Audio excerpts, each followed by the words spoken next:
For the most time, we were in the a kingdom of Austria and Hungary. When one of our major political leaders, Stjepan Radic, he was assassinated in the parliament. Serbia, they wanted to have more centralized power, but in the beginning we were not recognized by a lot of countries.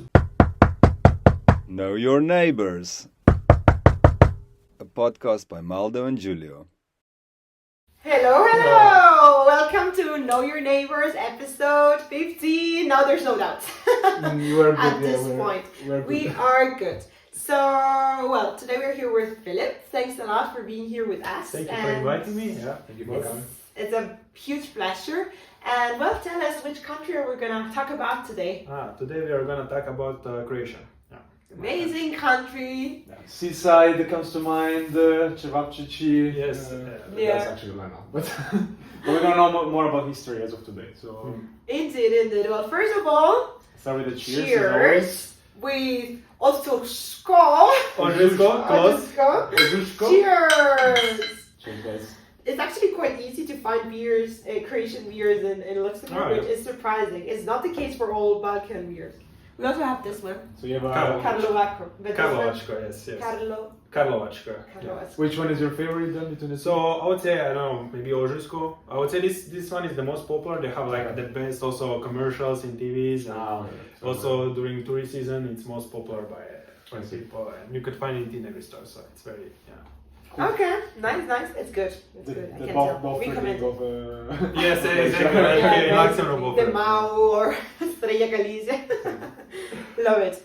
Okay, good. So, Croatia, where do we start from? So I wanted to say maybe a few sentences about early beginnings. Perfect. So just first, if you look at the Croatia, the geographical position of Croatia, it's the Balkan region, and it's very interesting because this region was with a lot of wars, a lot of different kingdoms, unions. So it was very dynamic, very complex, and very rich history. Even if our country is small, it's very rich in the history. And the first findings about Croatia as an independent entity, it was in fact in 7th century. So something like a duchy or something like that. And then later on, duchy. I don't know exactly the name in English, but it was some kind of independent entity. But later on, in the 925, it was elevated to the status of the Kingdom of Croatia. Okay. And this was also we had our first king, Tomislav, and this was confirmed by the Pope at that time from Vatican in one of the letters. And it's an interesting fact because today in Croatia we celebrate 1,100 years from this event. So it's okay. So it's happy birthday. Just something to. So it really dates back to a very long time ago. Yeah.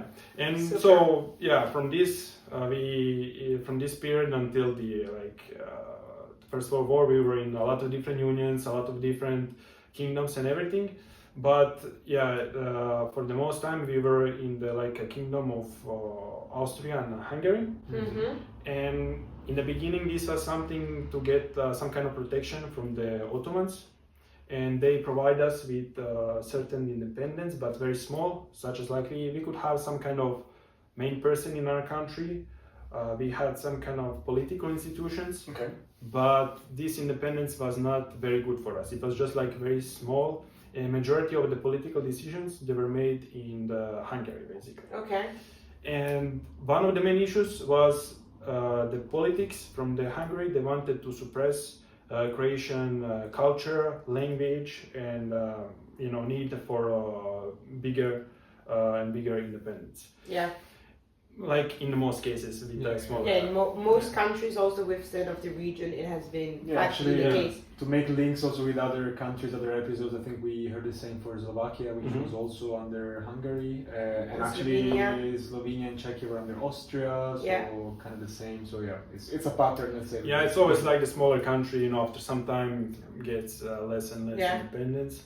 So and this all was going on until the end of the First World War. Okay. After this event, so 1918. 1918.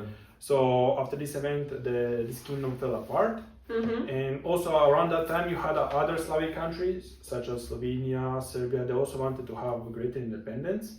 And then we entered in the kingdom of Serbia, Croatia, and Slovenia. Serbia, Croatia, and Slovenia. Yeah, this was the different kind of union. Mm-hmm. Here we also had some issues because from Croatian and Slovenian side we wanted to have more federation style of ruling so that we have a higher independence. But on Serbian side they wanted to have more centralized power, so it was also not very good position for Croatia. Especially as you were craving since long that independence in a way, you actually didn't want them to be more involved, but less involved. It would have been a chance too, but apparently... We take every chance to have independence, but it never works out for us, I guess. Hence, I guess that this 1,100 years is very important as well as a celebration for you, because it's as a country. Exactly, but yeah, so there was one event, I think it was 1920s, 1929 or something like that, when one of our major political leaders, like Stjepan Radić, he was assassinated in the parliament by, I think, a Serbian assassinator. And this event was like, okay, this is not gonna work for us. And then I think soon after that, there was a king, Alexander from Serbia. He proclaimed like a kingdom of Yugoslavia, and he abolished all of political parties. So there was no like... completely it was authoritarian. like very more authoritarian. And this was like that until Second World War. Okay. This is a very tricky thing. So basically, when Germany they attacked Yugoslavia, inside of Yugoslavia, Kingdom of Yugoslavia, you had a certain movements. One movement was like Ustašas, I think, something like that. And basically, they, with the support of Germany, they overthrown the government and they put like some kind of puppet state. It was not fully independent. And what state? Like a puppet state or something like that. Controlled by... It was not like fully independent, it was like mostly supported by the Germans. And here there was some crimes also committed, like every authoritarian regime. And later on, basically after the end of the Second World War, you had a partisan movement that was led by the Tito.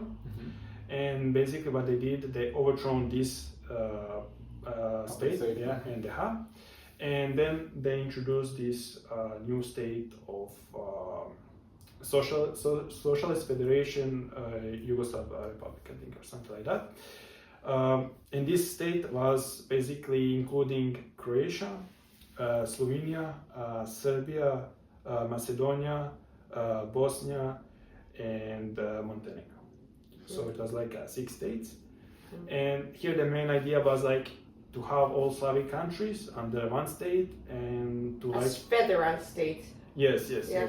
And like the main thing was to have like the same culture and everything, but there is always issue, for example, Croatia, Slovenia, they have a very strong culture, strong language and everything. So you cannot just take multiple countries and say, okay, you will have a new culture and everything. It's very difficult.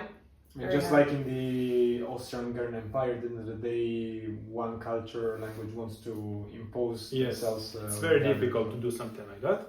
Yeah, just a side note, in a way, in this sense, it's crazy the EU per se.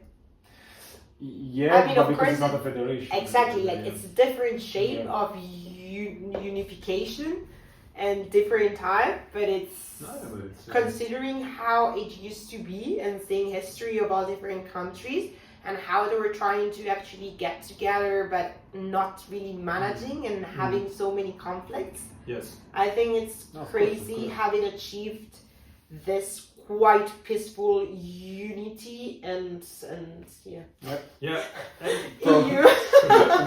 EU propaganda moves. No, but really, like, I mean, even if of course it has its whatever, I'm not gonna enter in the debate, and I understand that it can be debatable and has its pros and cons, but I think it's a huge concept, it's a huge achievement seeing how difficult it has been in Europe and of course, with all these conflicts with neighbors, literally. As I said, I think like this area, like the Balkan region, is the area with a lot of wars. Like even if you look at the past history, like in the Roman era, you had a lot of fightings, always fightings on this area. Yes. Yeah. And sorry, just another quick note. I think it's reflected in the fact that some of those countries are precisely the ones that are not yet in the EU in a way. Because, But also maybe to take a step back, or actually to focus on the origin of Yugoslavia. I mean, the idea is that the countries within Yugoslavia were equal, and like they were all the same. Yeah, but I would say this is also one of the main issues, because you always had countries like Croatia, Slovenia that more, let's say, advanced, in the economical view. So of course, if you produce more, you're more richer, and you get equal like the other states. That's also the EU, for example. Yeah, exactly. Yeah. So this is also issue. So that's why we did not prefer this, let's say, this new union. And then also around, I think, 60s and 70s, you had this really strong movement inside of Yugoslavia, like a lot of popular people from the public life, like writers, politicians. They were demanding more independence, to have a Croatian language, Croatian culture. And this was just developing, and then after the Tito died, everything went very bad for Croatia, because after that Serbia, they wanted to have more centralized power, and we didn't like this so much. So in 1990 we had like a first like parliament elections, let's say, and we had like a Croatian political party, HDZ, they won the elections, and then in 1991 we proclaimed independence. And it's also interesting that I think Vatican was one of the first state to acknowledge us. But this is also something that I have to mention, is like Croatia, let's say like Italy, we have a strong cultural connection with Vatican, with the religion. We are very religious. And this is also like Spain. Catholic. Catholic. Like if you go throughout the history, you will see a lot of connections with the Vatican and everything, and this stayed with us, and this also helped us in the coming days, coming years, when it was very tough for Croatia. We had our religion and everything, and this helped us also in the kind of those roots and culture. I think actually it's interesting you bring that up, because one, we will get there, it's a little spoiler, but I mean, one of the key, because language-wise, for example, Serbian and Croatian are very similar from what I understand, right? Like not in the writing, it's different, but like all Balkan has very similar speaking, like it's the same. It's just like some words are different, but you can understand them perfectly, except Slovenians. For them, it's a little bit more difficult to understand them, but they understand you perfectly, but we don't understand them perfectly. So I heard that before. But religion-wise, Croatia is Catholic and Serbs are Orthodox. That was also one. Exactly. Yeah, we are more Catholic. They're Orthodox. And I can tell one like a legend, one interesting fact. It's like in the past, I think, I'm not sure in which century, but maybe 9th or 11th century, like in Croatian region, there were like very strong warriors, and sometimes they would like attack other neighboring villages. And because of this, at that time you had a pope. I think his name was Agato.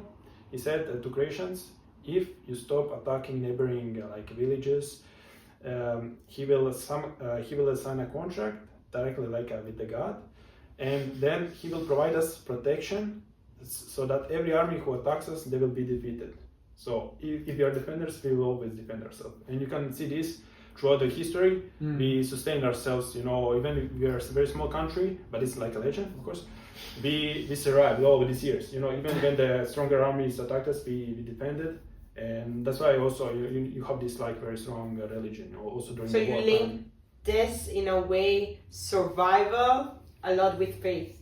Yeah, you will always see also in the war, in the War for Independence, a lot of soldiers, they had rosaries. It was very strong. It was very, very strong. Because I think religions really help us in the tough times. Because for a lot of people. So after this, after we proclaimed our independence in 1991, we had a war, war for independence, where Serbia started to attack our country, And this is also a little bit tricky topic because it's, let's say, still fresh. It's very recent history we're talking about. Yes, Yeah, exactly. 1991. Early 90s. You need to understand, like, when you look at the position of Croatia at that moment, we were not recognized a country, and this is important because, like, if you're not recognized, you don't have like a big seat in UN or something like that. You know, you don't have support from other countries, and also like you were recognized by nobody. Yeah, in the beginning by no one. Yeah, because I mean, you had just declared independence. Yes. And maybe, I guess, maybe nations still, like other nations, they didn't know yet how to handle it because exactly. Yugoslavia was still existing. So maybe, I don't know. So the main thing was, like, we still had this, let's say, burden from the past, from Second World War. When we were like siding with the bad side. And because of this, some of the countries, they were like, we are not sure about them. I'm not sure if we want their independence. So we had like an embargo from like Germany, I think, or UK. We could not import the weapons or anything. And they were like really, they didn't want media to get like a good presentation of what's happening. So, but later on this changed, of course. But in the beginning, we were not recognized by a lot of countries, but Vatican recognized us, I think, soon after or something like that. Okay. And sorry, I'll go back, but what was during World War One? What was it? How was it Croatian positioning, and what was the situation? How can you repeat? World War One. In World War One, nothing. We were just like part of the empire. So until like in the for multiple centuries we were like in this. Austro-Hungarian Empire, and then, but it was not like good for us, and then we just wanted to break this, and we took the opportunity after First World War. So basically we had this war, and when this war started, as I mentioned, we were in very tough position. So basically, no weapons from no weapons, no recognition from outside. Yes. So we didn't have any weapons, we didn't have any recognition. And like we were fighting against very strong enemy, let's say. So Yugoslav army with Serbian army and everything, they attacked our whole country. And in this case, we had to just let's say with what we had to do something, you know. And there was also a big battle going on in Vukovar. That's the city that was like captured later on. But there was like very fierce fighting going there. And the city was captured after 3 months intense fighting, but these 3 months really helped our country to raise some armies, raise some weapons to defend the rest of the country. So they were able to kind of delay the advance of because of the army. I mean, I'm not expert in all of this, but it was like really tough. And for example, if that city fell immediately, it would be very tough for the east part of Croatia, because who knows what would happen, but this delayed this event, and then we could somehow centralize some powers, put them in some other place, which helped us a lot. And this city, it's in the border, close to the border. Yes, exactly. It's close to the border, and border with Serbia. Border with Serbia. Yes, indeed. Yes.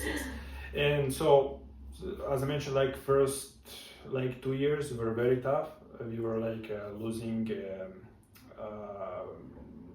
territories, as mentioned, because we were not recognized. But later on, this changed, because also other countries, they saw we are not giving up, we are very strong. So they had to change their mind. And later on, we had also some weapons, new weapons. We raised a lot of armies. We trained them and everything. And then we also had our military operations. The most famous one was Oluja.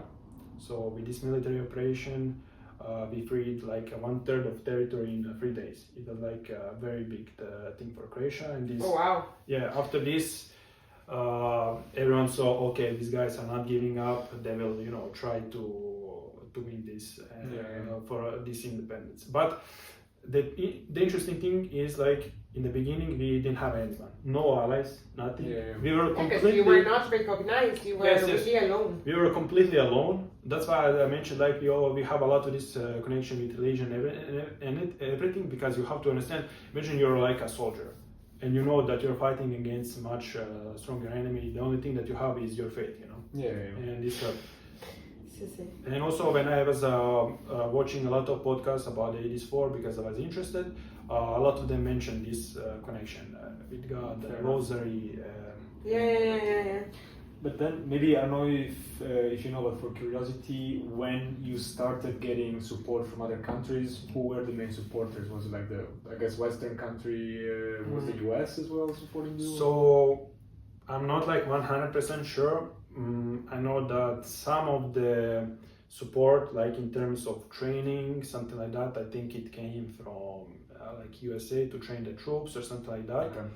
Also some of the weapons came also, I think, from like Ukraine or something like that. So it was from different parts, but this changed because they saw that they're not gonna be defeated. So they changed their card. They saw, okay, these guys are gonna win the war, so we have to change our strategy. So they, started investing in us because they saw, okay, we have to change them. So your persistence was the key. That's the only thing, because they were not for us, they were against us. So also, like, if you compare, I don't like to compare because every war is different, but like if you see in Ukraine, they have the recognized state and they had the support, but in our case it was like a little bit different because we were not recognized and we didn't have that much support at first. In the beginning. But later on, when the sides changed, we had like a large army, trained people, motivated people, a lot of weapons, so it was easy for us to defend our country and to win our independence. So to finally, after so long, get the actual independence in a way like and being recognized more internationally. Exactly, yeah. I'm not like some big historian, but like if you look at throughout their history, it's very, let's say, rich. There's a lot of things going on. It's very complex. You need to also understand like psychological side to understand why something happened, which is very difficult to explain like in short time. But if you look, it's very interesting because from the beginning we wanted to have our independence like from early centuries, but we were always in some kind of unions, some kind of kingdoms that was not very positive for us. And then after that many centuries, we finally got our independence. And maybe if we just focus for a moment on that. So basically, war with Yugoslavia ended in 1995. So it was like from 91 to 1995. It was very tough. Also from like economical point of view, because you need to understand that I think. I'm not sure, but like 1/3 of our GDP went down. There was a lot of infrastructure issues, but I would even, let's say, consider infrastructure is not that bad, but like the amount of people that just, went out of the country and never returned. That was like the main, let's say, issue. And also like this is also still issue today because you can still feel the effects of, let's say, if you look at I don't know, east part of Croatia, it's, let's say, a little bit underdeveloped than the rest of the part. Compared to the rest. Because still a lot of people went from that part, they maybe never returned, so you cannot never replenish that. And it was the closer to the conflict as well, so of course the most impacted area. But and also it was only like a bit more than 30 years ago, so it's normal that there's still some impact that remains nowadays and it's still, let's say, it's a tricky topic. As I said, it's very fresh, but I mean personally I don't have any issues with anyone. I have a lot of friends.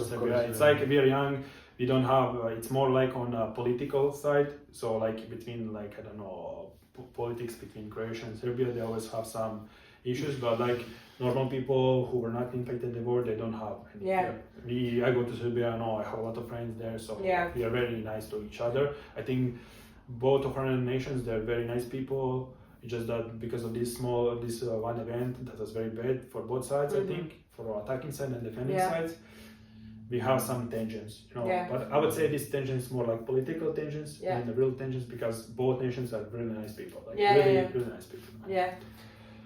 But then, how was the transition to independence for Croatia? I guess democracy as well. I mean, in the beginning, people were very enthusiastic and everything. After this war ended, we started like rebuilding our country. It was very tough, and then we also started with EU acceptance. Yeah. I think this was like end of 1999, beginning of 2000s. We started this to get accepted by to EU, and then this was like a big process because it was from 2000s until 2013. So 2013, I think, is the year we joined, and we were the last country to join EU. Yeah. So also this was a lot of Croatians were like undecided, should we join or not join, but in the end we joined EU, which I think it's good. And this was like a really big event for us. I guess, side note, but yeah, I guess that also based on your historic experience, and indeed, as we were mentioning before, with the EU being quite a unique type of unification, I think it makes sense that also a lot of people were a bit reluctant. And I think we mentioned it as well with other countries before, that it's normal that there was this kind of mixed feelings with it, and not trusting too much that it was gonna work. True. Because like in our history, we were in a lot of unions, and most of those were not very good for us. So of course, always it's like. But I find it quite logical in a way. EU was also very good for us because it's like you belong to the very developed, let's say, West. Like this is like you're starting to get moving from like a Balkan to like more like, let's say, progressive countries, and this is like a very good to rebuild your mentality and everything. Yeah. And like if you look now, out of Balkan countries, we are the most developed one. With Slovenia together, so it helped us a lot in this way. Of course, yeah. And also the big moment was for our country to join NATO. Yeah. Also in 2009. So it was NATO before. Sorry, it was NATO before, but then EU. Yeah. But also, I'm not the expert, but like joining NATO was good for both sides. For like Croatia, because we got the protection, but also for NATO, because if you look at the map, like Croatia is in a very good spot because we have a lot of islands on the Mediterranean. So we have a lot of islands. Yes, it's one of the major geopolitical points in the world because you have a lot of islands. They're very good to harbor, ships and everything. I mean, Italy has the very huge coast, but they don't have islands, and islands are for protection, And with this, you can easily harbor like ships. Like I said, you can enter to any point in Mediterranean very easily. So it's very good, also strategic point of view, because it's in the Balkan. You can go to the Mediterranean very easily. There's a lot of islands, so it's good for both sides. And when it comes to EU unification, you actually entered EU, already more than 10 years ago. Yes. 2013, but the euro was quite recent, right? Yes.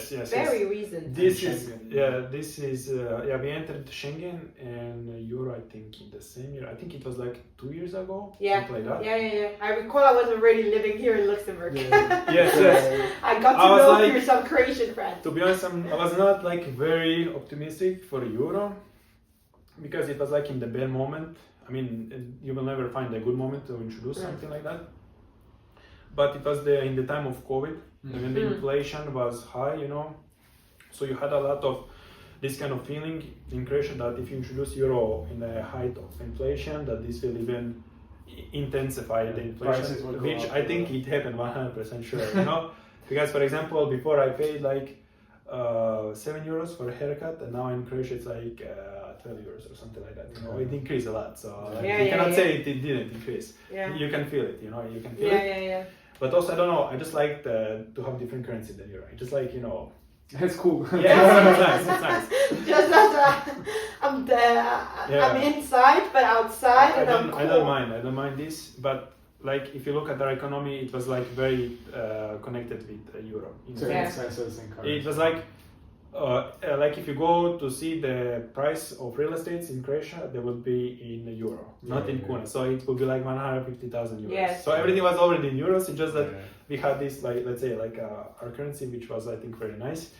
But yeah, I think some other countries like Poland, they also have their currency and they're not going to exchange it. But for us, maybe it was good, maybe it was bad, I don't know. But Time will tell. Time will tell. Still very relevant. I think in the long term for economy, of course, it's good. I just say maybe the moment was not like the greatest in this period when it was COVID and everything.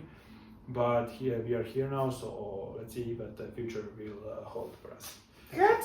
And speaking of that, maybe concluding remarks on Croatia nowadays. What is happening in this? In these many islands. I mean, for now we are very good. I think like a lot of young people they say, "Oh, it's very bad in Croatia." I don't know. I think it's like very good. I really like my country. Maybe we don't have that high salaries and everything. The rise of expenses are very high, but that's normal, I think. But I think long term we are in very good position. Maybe what we're liking is some more like economical freedom. Like to have lower taxes, lower government control. It's like less government in businesses, something like that. But I think this is most cases with other countries as well, of course. But I just think it's very interesting to see that it took us that much time to get to some kind of independence, Now we have our country, and you should visit our coast sometimes. It's very nice. Oh yes, definitely. I'm really looking forward to that. But not just coast, because you also need to come to this part of Croatia, which is also tourism for like wine stuff, wine cellars, very good gastronomy. Which is where you're from, just visit Croatia. Visit Croatia should sponsor this episode. Yes. Maybe actually one question, something that I thought about as we started recording, about the name, because the name in Croatian is very different, right? It's like Hrvatska. Okay. And where does Croatia, like the word in English, where does it come from? I think it's like some old name like Croata or something like that. Maybe Latin or something like this. I think it's because of that. Whereas Hrvatska is in Croatian. It's it's like that. Does it mean anything in particular, or just the name? No, just the name. Okay. Okay, well, thanks a lot. Thank you. It has been amazing to learn about another neighbor, and stay tuned for the next episode. Thank you, everybody. Bye. See you next time. Bye.